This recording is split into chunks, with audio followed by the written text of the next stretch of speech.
राष्ट्र सर्वप्रथम, राष्ट्र सर्वप्रथम, राष्ट्र सर्वप्रथम, राष्ट्र सर्वप्रथम।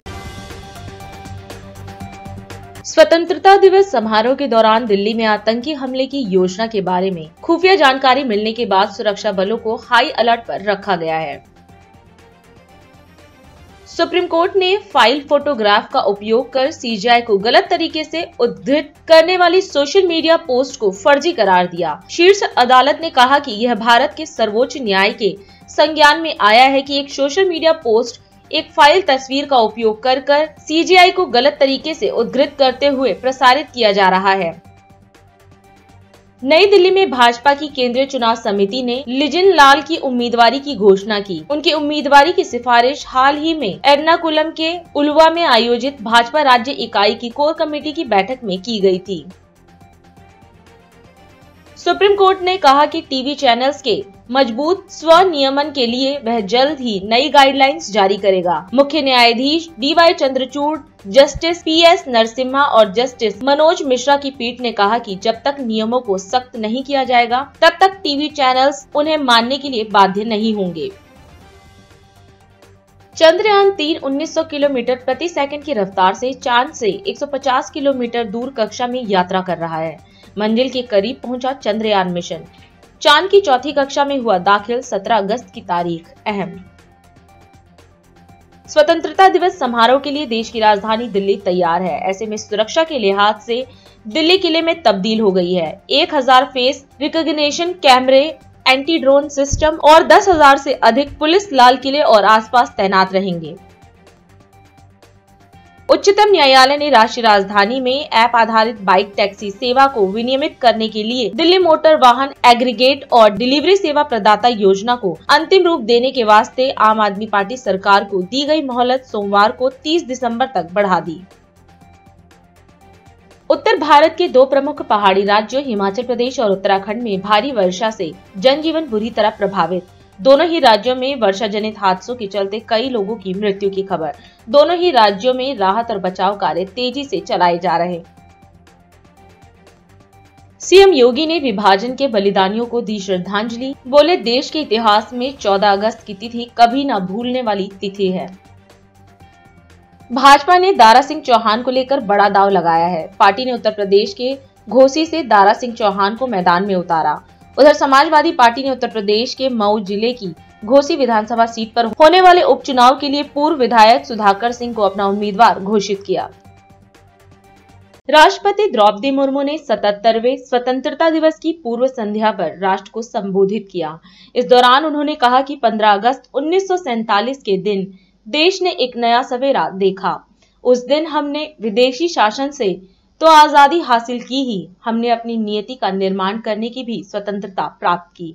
यह दिन हम सबके लिए गौरवपूर्ण और पावन है। इसके साथ ही उन्होंने स्वतंत्रता सेनानियों को श्रद्धांजलि अर्पित की और कहा कि देशवासी उत्सव के साथ आजादी का अमृत महोत्सव मना रहे हैं। चारों ओर उत्सव का वातावरण देख मुझे बेहद प्रसन्नता हो रही है। उन्होंने कहा कि जाति, पंथ, भाषा और क्षेत्र के अलावा हमारी अपने परिवार और कार्य क्षेत्र से जुड़ी पहचान भी होती है, लेकिन हमारी एक पहचान ऐसी है जो इन सब से ऊपर है और हमारी वह पहचान है भारत का नागरिक होना। मेरे प्यारे देशवासियों, देश के 77वें स्वतंत्रता दिवस पर आप सभी को मेरी हार्दिक बधाई। ये दिन हम सब के लिए गौरवपूर्ण और पावन है। चारों ओर उत्सव का वातावरण देखकर मुझे बहुत प्रसन्नता हो रही है। ये प्रसन्नता और गौरव की बात है कि कस्बों और गांव में यानी देश में हर जगह बच्चे, युवा और बुजुर्ग सभी उत्साह के साथ स्वतंत्रता दिवस के पर्व को मनाने की तैयारी कर रहे हैं। हमारे देशवासी बड़े उत्साह के साथ आज़ादी का अमृत महोत्सव मना रहे हैं। स्वाधीनता दिवस का उत्सव मुझे मेरे बचपन के दिनों की याद भी दिलाता है। अपने गांव के स्कूल में स्वतंत्रता दिवस समारोह में भाग लेने की हमारी खुशी रोके नहीं रुकती थी। जब त्रिरंगा फहराया जाता था तो हमें लगता था जैसे हमारी शरीर में बिजली सी दौड़ गई हो। देशभक्ति के गौरव से भरे हुए हृदय के साथ हम सब राष्ट्रीय ध्वज को सलामी देते थे तथा राष्ट्रगान गाते थे। जब हम स्वतंत्रता दिवस समारोह मनाते हैं तो वास्तव में हम एक महान लोकतंत्र के नागरिक होने का उत्सव भी मनाते हैं। हमें हर एक की अलग अलग पहचान है। जाति, पंथ, भाषा और क्षेत्र के अलावा हमारी अपने परिवार और कार्य क्षेत्र से जुड़े पहचान भी होती है, लेकिन हमारी एक पहचान ऐसे है जो इन सब से ऊपर है, और हमारी वो पहचान है भारत का नागरिक होना। हम सभी समान रूप से इस महान देश के नागरिक हैं। हम सबको समान अवसर और अधिकार उपलब्ध है तथा हमारे कर्तव्य भी समान है। लेकिन ऐसा हमेशा नहीं था। भारत लोकतंत्र की जननी है और प्राचीन काल में भी हमारे यहाँ जमीनी स्तर पर लोकतांत्रिक संस्थाएं विद्यमान थी, किंतु लंबे समय तक चले औपनिवेशिक शासन ने उन लोकतांत्रिक संस्थाओं को मिटा दिया था। 15 अगस्त 1947 के दिन देश ने एक नया सपेरा देखा।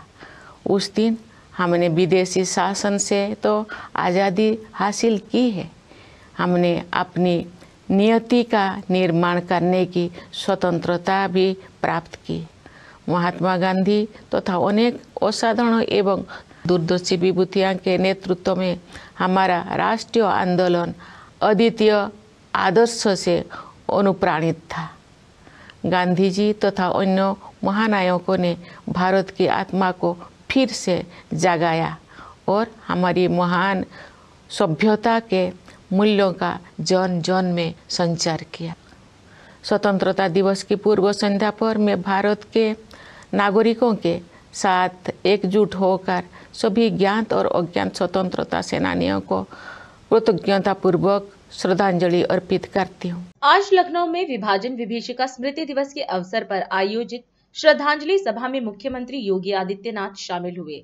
इस दौरान कार्यक्रम को संबोधित करते हुए सीएम योगी ने कहा कि स्वतंत्रता दिवस से ठीक एक दिन पहले आज के दिन विभाजन विभीषिका स्मृति दिवस मनाया जा रहा है। उन्होंने देश की विभाजन की तारीख 14 अगस्त को कभी न भूलने वाली तिथि बताया। इसके साथ ही उन्होंने विभाजन के दौरान जान गंवाने वाले लोगों को श्रद्धांजलि अर्पित की। 15 अगस्त की तिथि हम में से हर व्यक्ति स्मरण करता है, और इसलिए स्मरण करता है कि 15 अगस्त को ये देश आजाद हुआ था। आजादी की कीमत हर व्यक्ति को याद है और हर व्यक्ति को अच्छा भी लगता है, लेकिन आजादी के एक दिन पूर्व हजारों हजार वर्षों का यह देश 3 भागों में विभाजित हो गया, और 3 भागों में विभाजन वह कोई प्राकृतिक विभाजन नहीं था। यह वह विभाजन था जिसने स्वाभाविक रूप से एक उस समुदाय को, जो हजारों हजार वर्षों की मानवता की एक ऐसी थाती को सजो करके लेके चल रहा था, जिसने दुनिया के अंदर कभी किसी कालखंड में पूरी दुनिया को वसुधैव कुटुंबकम के रूप में जोड़ने की बात कही थी, वह विभाजित था। यह केवल एक राजनीतिक निर्णय नहीं था, जमीन के टुकड़ों का मात्र विभाजन नहीं था, यह मानवता के 2 दिलों के विभाजन का भी एक त्रासदीपूर्ण निर्णय था, और जिसकी कीमत आज ही के दिन 1947 में लाखों लोगों को चुकानी पड़ी थी। लेकिन विभाजन की इस त्रासदी को विस्मृत करके हमने आजादी के उन सुहावने सपनों के साथ आगे बढ़ना उचित समझा, और परिणाम हम सबके सामने है। हिंदुस्तान ने 1947 में विभाजन की त्रासदी को झेलते हुए भी 140 करोड़ की आबादी का हिंदुस्तान जाति, मत, मजहब, क्षेत्र और भाषा से ऊपर उठ करके उत्तर, दक्षिण, पूरब, पश्चिम के भेद को समाप्त करते हुए एक भारत और श्रेष्ठ भारत के संदेश के साथ जहां आगे बढ़ रहा है, वहीं पाकिस्तान और बांग्लादेश की दुर्गति हम सब से छुपी भी नहीं है। भाइयों बहनों, ये तिथि हम सबको एक नई प्रेरणा देती है। इतिहास के उन दुखद क्षणों से कुछ सबक लेने के लिए भी प्रेरित करती है। ये वही सबक हैं कि अगर समाज विभाजित है, चाहे वह जाति हो, मत हो, मजहब हो, क्षेत्र हो या भाषा, ये दुखद विभाजन, या जब भी कोई समाज, कोई समुदाय स्वयं के स्वार्थ को राष्ट्र के ऊपर थोपने का कुत्सित प्रयास करेगा तो उसकी त्रासदी से संपूर्ण मानवता को जूझना पड़ेगा। और इसीलिए आज हम सबका संकल्प होना चाहिए, मेरा व्यक्तिगत स्वार्थ, मेरे परिवार का स्वार्थ, मेरी जाति, मेरा मत, मेरा मजहब, मेरे क्षेत्र, मेरी भाषा का स्वार्थ कभी भी मेरे राष्ट्र से ऊपर नहीं हो सकता। हर भारतवासी का एक ही संकल्प होना चाहिए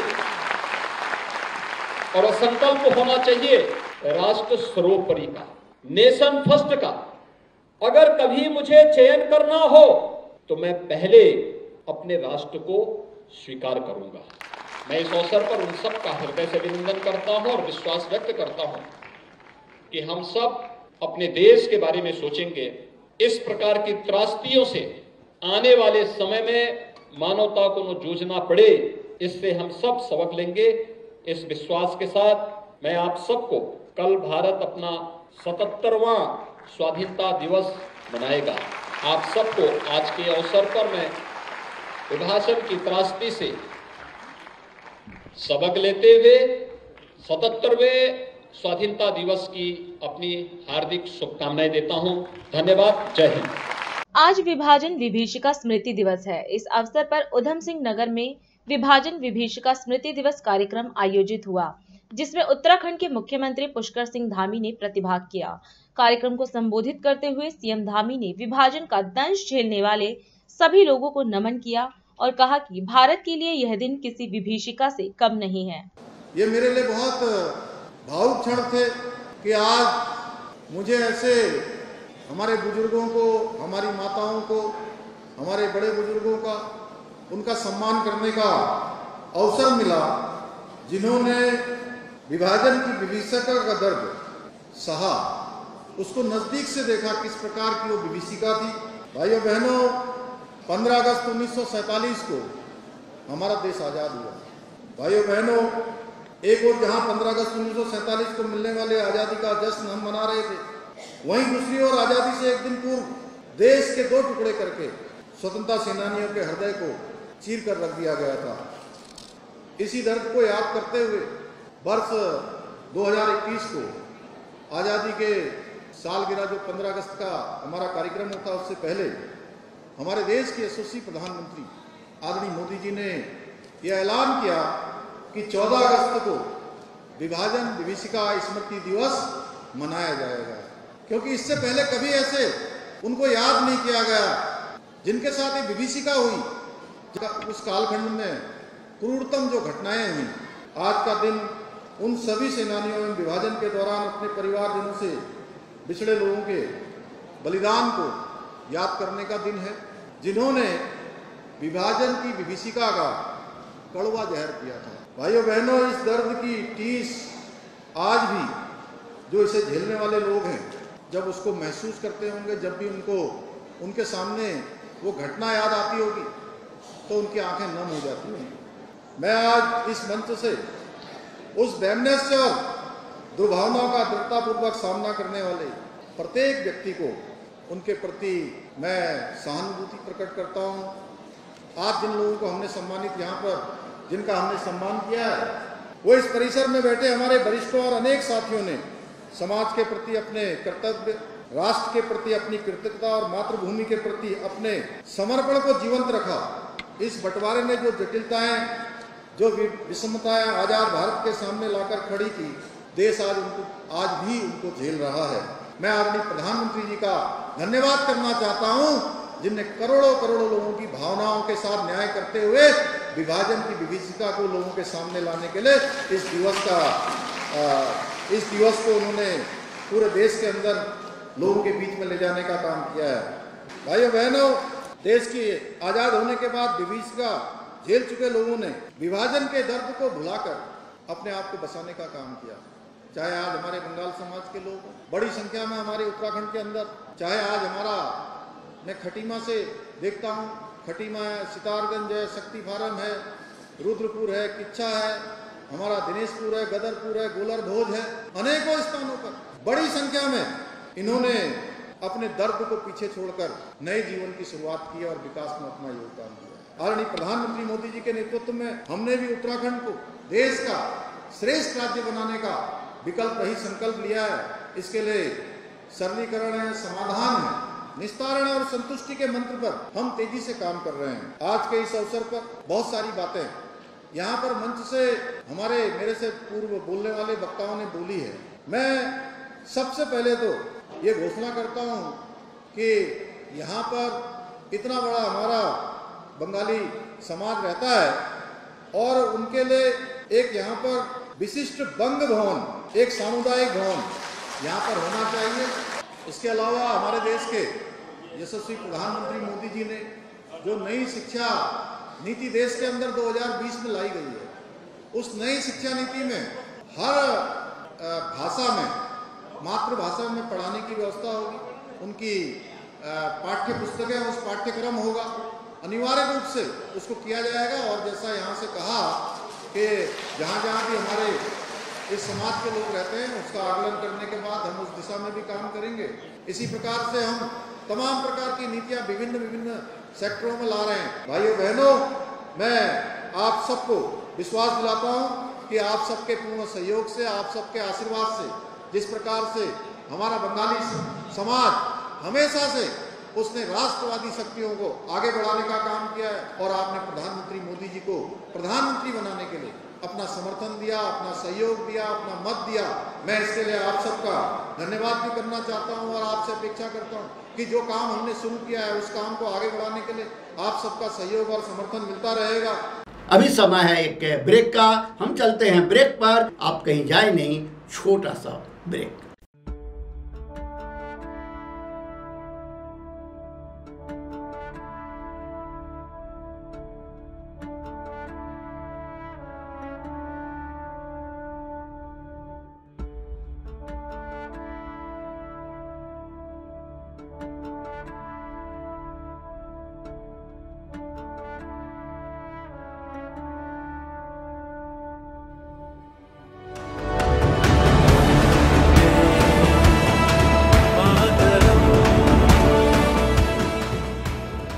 इंडिया दर्पण, दैनिक हिंदी समाचार पत्र, DID न्यूज व राष्ट्र सर्वप्रथम मीडिया टीम की ओर से समस्त राष्ट्रवासियों को स्वतंत्रता दिवस की हार्दिक शुभकामनाएं। Powered by Kamal Buildtech Private Limited, fulfilling promises. With our professional team and experience of delivering projects, in past we guarantee you peace of mind and top quality work in an affordable price.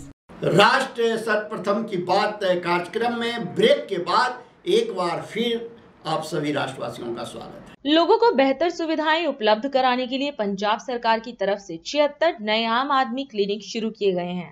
मुख्यमंत्री भगवंत मान ने धुरी से इनका शुभारंभ किया। इस अवसर पर सीएम भगवंत मान ने कार्यक्रम को संबोधित करते हुए कहा कि मौजूदा समय में 403 गांवों और 180 शहरों में 583 आम आदमी क्लिनिक चल रहे हैं। इनका अब तक 44 लाख से अधिक लोगों ने लाभ उठाया है, जबकि 20 लाख से अधिक लोगों ने मुफ्त मेडिकल टेस्ट करवाए हैं। मैं ਅੱਜ ਦੇ ਮੌਕੇ ਤੇ ਰਾਜੋ ਮਾਜਰਾ ਪਿੰਡ ਦੇ ਵਿੱਚ ਜਾ ਕੇ ਆਇਆ। 76 ਨਵੇਂ ਆਮ ਆਦਮੀ ਕਲੀਨਿਕ ਪੰਜਾਬ ਦੇ ਲੋਕਾਂ ਲਈ ਖੁੱਲ ਜਾਣਗੇ, ਕੰਮ ਕਰਨ ਲੱਗ ਜਾਣਗੇ। ਬਹੁਤ ਸਾਰੇ ਪਿੰਡਾਂ 'ਚ ਨੇ, ਬਹੁਤ ਸਾਰੇ ਛੋਟੇ-ਛੋਟੇ ਕਸਬਿਆਂ 'ਚ ਨੇ, ਬਹੁਤ ਸਾਰੇ ਸ਼ਹਿਰਾਂ ਦੇ ਛੋਟੇ-ਛੋਟੇ ਵਾਰਡਾਂ 'ਚ ਨੇ, ਗਰੀਬਾਂ ਦੇ ਮੁਹੱਲਿਆਂ 'ਚ ਨੇ, ਬਸਤੀਆਂ 'ਚ ਨੇ। ਅੱਜ ਦੇ ਮੁਹੱਲਾ ਕਲੀਨਿਕ ਸਮਰਪਿਤ ਪ੍ਰੋਗਰਾਮ ਦੇ ਵਿੱਚ ਮੈਂ ਸਾਰਿਆਂ ਦਾ ਡਾਕਟਰਸ ਵੀ ਜਾਂ ਮਹਿਕਮਿਆਂ ਦੇ, ਸੰਗਰੂਰ ਦੇ ਪ੍ਰਸ਼ਾਸਨ ਦਾ, ਪੁਲਿਸ ਪ੍ਰਸ਼ਾਸਨ ਦਾ, ਸਾਰਿਆਂ ਦਾ ਬਹੁਤ ਬਹੁਤ ਧੰਨਵਾਦ ਕਰਦਾ। ਮੇਰੇ ਵੱਲੋਂ ਸਾਰਿਆਂ ਨੂੰ ਸਤਿ ਸ੍ਰੀ ਅਕਾਲ, ਨਮਸਕਾਰ, ਵਾਹਿਗੁਰੂ ਜੀ ਕਾ ਖਾਲਸਾ, ਵਾਹਿਗੁਰੂ ਜੀ ਕੀ ਫਤਿਹ। ਮੇਰੇ ਸਾਹਮਣੇ ਜਿੰਨੇ ਵੀ ਤੁਸੀਂ ਬੈਠੇ ਹੋ, ਮੇਰੇ ਆਪਣੇ ਹੋ, ਕਿਸੇ ਨਾ ਕਿਸੇ ਰੂਪ 'ਚ ਮੈਨੂੰ ਜ਼ਰੂਰ ਮਿਲੇ ਹੋਣਗੇ। ਅੱਜ ਵੀ ਮੀਡੀਆ ਵਾਲੇ ਉਹ ਪੁੱਛਦੇ ਸੀਗੇ ਜੀ ਕਿਆ ਕਹਿਣਾ ਚਾहेंगे। ਮੈਂ ਕਿਹਾ ਜੀ ਇਸ ਪਿੱਪਲ ਥੱਲੇ ਜਿਹੜਾ ਰਾਜੋ ਮਾਜਰੇ ਵਾਲਾ ਆਮ ਆਦਮੀ ਕਲੀਨਿਕ ਜਮਾ ਪਿੱਪਲ ਦੇ ਥੱਲੇ ਹੈ, ਕਿਉਂਕਿ ਜਦੋਂ ਪਿੰਡ 'ਚ ਇਕੱਠ ਹੁੰਦਾ ਵੋਟਾਂ ਵੇਲੇ ਪਿੱਪਲ ਥੱਲੇ ਹੁੰਦਾ। ਮੈਂ ਵੀ ਉੱਥੇ ਗਿਆ ਸੀ, ਪਰ ਉਸ ਪਿੱਪਲ ਦੇ ਪੱਤੇ ਵੀ ਅੱਜ ਖੁਸ਼ ਲੱਗੇ ਕਿ ਚਲੋ ਕੋਈ ਵਾਅਦਾ ਤਾਂ ਪੂਰਾ ਹੋ ਰਿਹਾ ਹੈ ਕਿ ਅਸੀਂ ਗਰੰਟੀ ਦਿੱਤੀ ਸੀ ਕਿ ਸਿਹਤ ਤੇ ਸਿੱਖਿਆ ਵੱਲ ਤਾਂ ਬਾਹਲਾ ਹੀ ਧਿਆਨ ਦੇਵਾਂਗੇ। ਰਾਜੋ ਮਾਜਰਾ ਕੋਈ ਬਹੁਤੀ ਦੂਰ ਨਹੀਂ, ਜਾਂ ਬੁਗਰਾ ਜਾਂ ਰਾਜੋ ਮਾਜਰਾ, ਇਹ ਪਿੰਡ ਜਿਹੜੇ ਨੇ, ਕੱਕੜਾਲ ਤਾਂ ਚਲੋ ਵਿੱਚ ਹੀ ਆ ਗਿਆ ਧੂਰੀ ਦੇ, ਇਹ ਕੋਈ ਧੂਰੀ ਤੋਂ ਬਹੁਤੀ ਦੂਰ ਨਹੀਂ। ਪਰ ਗੱਲ ਸੋਚ ਕੇ ਦੇਖਿਓ, ਬਹੁਤ ਸਾਰੇ ਲੋਕ ਪਿੰਡਾਂ 'ਚ ਇਹੋ ਜਿਹੇ ਹੈਗੇ ਨੇ ਜਿਹੜੇ ਧੂਰੀ ਵੀ ਨਹੀਂ ਜਾ ਸਕਦੇ, ਬਜ਼ੁਰਗ ਨੇ, ਕੋਈ ਸਾਧਨ ਹੈ ਨਹੀਂ ਜੀ। ਸਾਧਨ ਹੈ ਤਾਂ ਪੈਸੇ ਹੈ ਨਹੀਂ ਜੀ ਫਿਰ ਇਲਾਜ ਕਰਾਉਣ ਨੂੰ। ਹੁਣ ਉਹ ਆਪਦੇ ਪਿੰਡ ਹੀ ਜਦੋਂ ਸਾਰੀਆਂ ਦਵਾਈਆਂ ਉਹਨਾਂ ਨੂੰ ਪਿੰਡੋਂ ਹੀ ਫ੍ਰੀ ਮਿਲਣਗੀਆਂ। 41 ਕਿਸਮ ਦੇ ਟੈਸਟ ਪਿੰਡ 'ਚ ਹੀ ਹੋ ਜਾਣਗੇ। ਜੇ ਬਲੱਡ ਵੀ ਲੈਣਾ, ਬਲੱਡ ਲੈ ਕੇ ਲੈਬੋਰਟਰੀ 'ਚ ਭੇਜ ਕੇ ਅਗਲੇ ਦਿਨ ਬਜ਼ੁਰਗ ਨੂੰ ਬੁਲਾ ਲਿਆ ਜਾਊਗਾ, ਤੇਰੀ ਬਲੱਡ ਦੀ ਰਿਪੋਰਟ ਆ ਗਈ, ਆਹ ਦਵਾਈਆਂ ਇੱਥੇ ਪਈਆਂ ਨੇ, ਆਹ ਦਵਾਈਆਂ ਖਾਇਆ ਕਰ। ਉਹ ਤੋਂ ਵੱਡਾ ਕੋਈ ਪੁੰਨ ਲੱਗੂ ਕਿਸੇ ਨੂੰ? ਇਹ ਪੁਰਾਣੀਆਂ ਸਰਕਾਰਾਂ ਨੇ ਲੋਕਾਂ ਨੂੰ ਕਿਸਮਤ ਤੇ ਹੀ ਛੱਡਤਾ ਸੀ। ਅਸੀਂ ਲੋਕਾਂ ਦੀ ਉਮਰ ਵਧਾਉਣ ਦੀ ਗੱਲ ਕਰ ਰਹੇ ਹਾਂ। ਮੁਹੱਲਾ ਕਲੀਨਿਕਾਂ, ਆਮ ਕਲੀਨਿਕਾਂ ਰਾਹੀਂ, ਹਸਪਤਾਲਾਂ 'ਚ ਵਧੀਆ ਫੈਸਿਲਿਟੀਆਂ ਰਾਹੀਂ, ਲੇਟੈਸਟ ਮਸ਼ੀਨਾਂ ਰਾਹੀਂ ਕੈਂਸਰ ਨੂੰ ਉਹ ਟ੍ਰੇਨ ਜਿਹੜੀ ਆ ਖਾਲੀ ਕਰਤੀ, ਜਿਹੜੀ ਜਾਂਦੀ ਹੁੰਦੀ ਸੀ ਨਾ ਬਠਿੰਡੇ ਤੋਂ ਬੀਕਾਨੇਰ ਨੂੰ, ਜਿਹਨੂੰ ਕਹਿੰਦੇ ਸੀ ਕੈਂਸਰ ਟ੍ਰੇਨ, ਕਦੇ ਦੇਖ ਕੇ ਆਏ, ਉਹ ਖਾਲੀ ਹੋ ਗਈ। ਉਹ ਅਸੀਂ ਸੜਕ ਸੁਰੱਖਿਆ ਫੋਰਸ ਬਣਾਈ ਹੈ। ਹਰ ਰੋਜ਼ ਪੰਜਾਬ 'ਚ 14 ਤੋਂ 15 ਬੰਦੇ ਮਰਦੇ ਆ ਜੀ ਸੜਕਾਂ ਤੇ। ਜੇ ਇਹਨੂੰ ਮਹੀਨਿਆਂ ਨਾਲ ਤੇ ਸਾਲ ਨਾਲ ਗੁਣਾ ਕਰ ਲਈਏ 54-5500 ਬਣਦਾ ਜੀ ਸਾਲ 'ਚ। ਜੇ ਆਪਾਂ ਇੱਕ ਪੁਲਿਸ ਹੀ ਅਲੱਗ ਬਣਾ ਦਈਏ, ਟ੍ਰੈਫਿਕ ਨੂੰ ਕੰਟਰੋਲ ਕਰਨ ਵਾਲੀ, ਸੜਕਾਂ ਤੇ ਗੰਨੇ ਵਾਲੀ ਟਰਾਲੀ ਖੜੀ ਹੈ ਉਹਨੂੰ ਪਰਲੇ ਪਾਸੇ ਕਰ ਦੋ ਸਾਈਡ ਤੋਂ, ਟਰੱਕ ਖੜ ਗਿਆ ਖਰਾਬ ਹੋ ਕੇ ਸਰੀਏ ਵਾਲਾ ਉਹਨੂੰ ਪਰਾਂ ਕਰ ਦੋ, ਕਿੰਨੀਆਂ ਜਾਨਾਂ ਬਚ ਜਾਣਗੀਆਂ।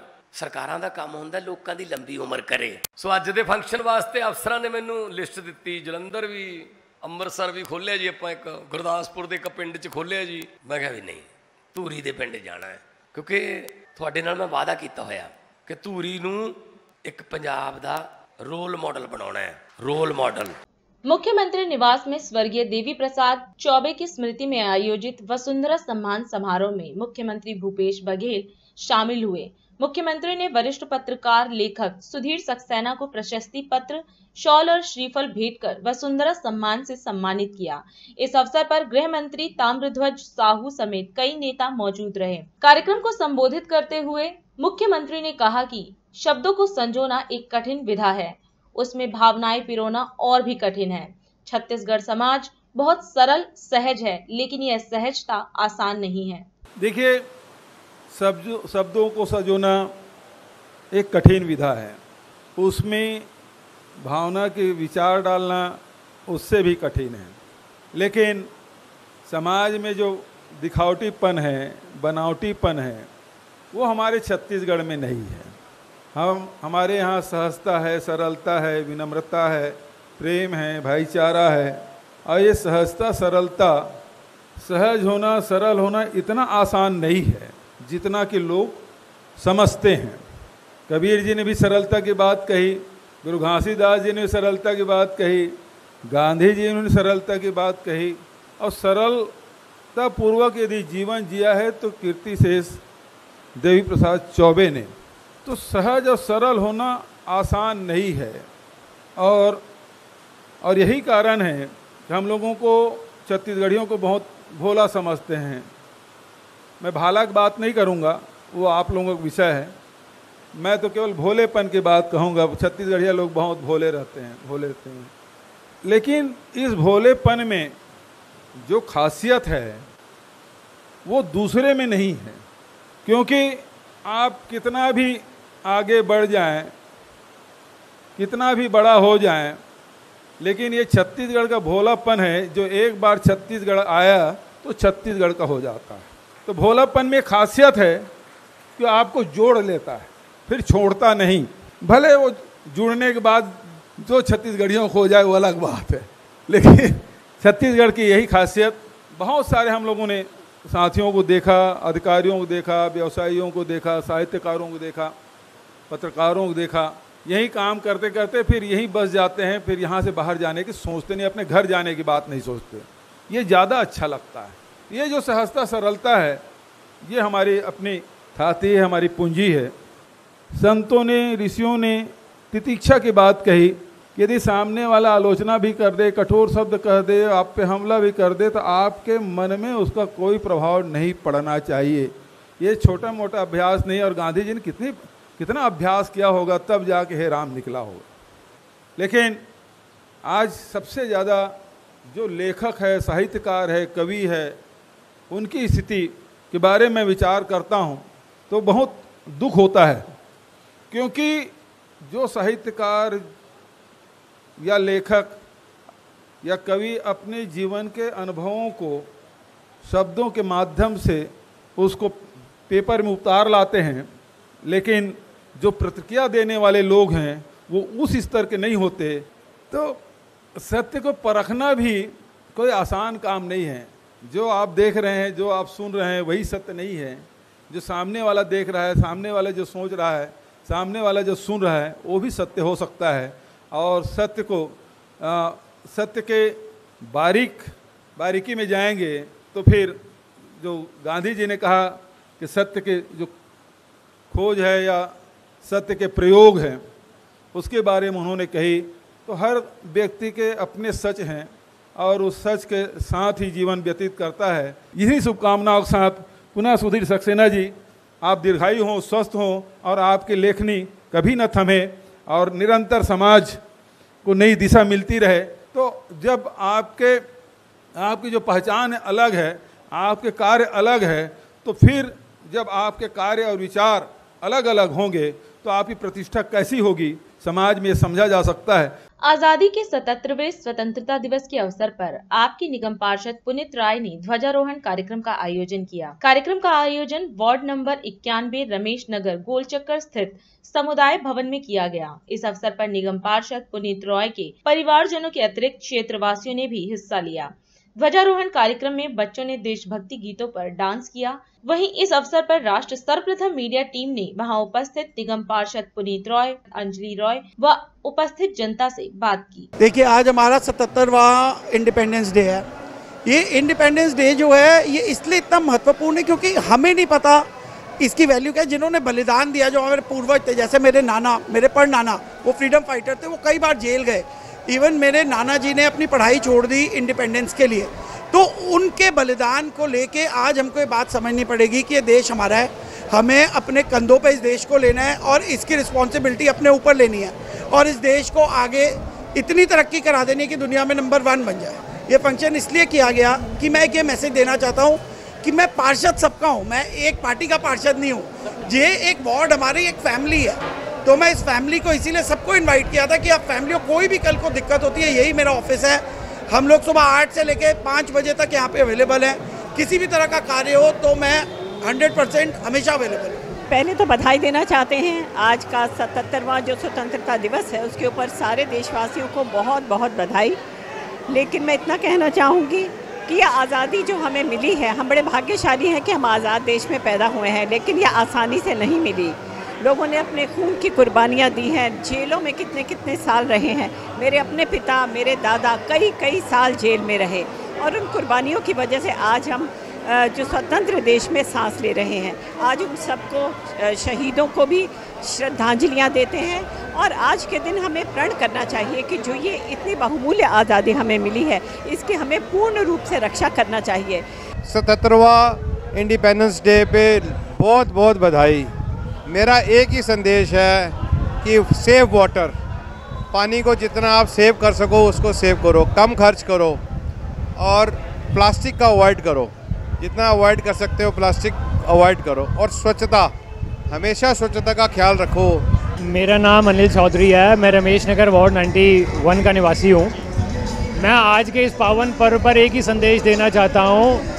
देखिए, आज के इस दिवस को पाने के लिए 200 साल लगे हमारे देश के वीर सपूतों को और उस 200 साल बाद 77वीं वर्षगांठ को हम मनाने के लिए यहाँ पर मौजूद हैं। कहने के लिए बहुत कुछ है। आज ही के दिन जो है आप मानकर चलिए, सभी धर्म के लोग, सभी जाति के लोग, सभी पार्टियों के लोग, हर तरह का आदमी तिरंगे झंडे के नीचे आकर भारत माता की जय बोलता है। आज के प्रोग्राम से हम ये मैसेज देना चाहते हैं कि इस देश में हमारे बड़े बुजुर्ग, हमारे पूर्वज और वो फ्रीडम फाइटर्स जिन्होंने अपना लहू बहाया, पसीना बहाया हमारे देश की आज़ादी के लिए, उनको हम आज एक सलाम करेंगे और खुले दिल से उनको शुक्रिया बोलेंगे ये करने के लिए। उनके बदौलत हम आज यहाँ हैं। वो ना होते और वो संघर्ष किए, लड़ाई ना लड़ते तो जो अंग्रेज़ थे वो 200 साल के आज तक हम पे राज करते। तो मैं उन्हें श्रद्धांजलि देना चाहूँगा और मैं पूरे देश को बताना चाहूँगा और आज के युवा को, एक युवा होने के नाते मैं आज के युवा को ये भी बताना चाहूँगा कि उनके संघर्ष को खाली ना जाने दिया जाए। सबसे पहले 77वें स्वतंत्रता दिवस की सभी को बधाइयाँ और आशा करते हैं आज़ादी आगे हम नए आयाम छुएंगे, भारत देश विश्व गुरु बने, आगे बढ़े। आज हम इस कार्यक्रम में आपसे विदा लेते हैं। आप अन्य खबरों के लिए बने रहें। राष्ट्र सर्वप्रथम, वंदे मातरम, जाग उठा है भारत। राष्ट्र सर्वप्रथम, राष्ट्र सर्वप्रथम, राष्ट्र सर्वप्रथम, राष्ट्र सर्वप्रथम।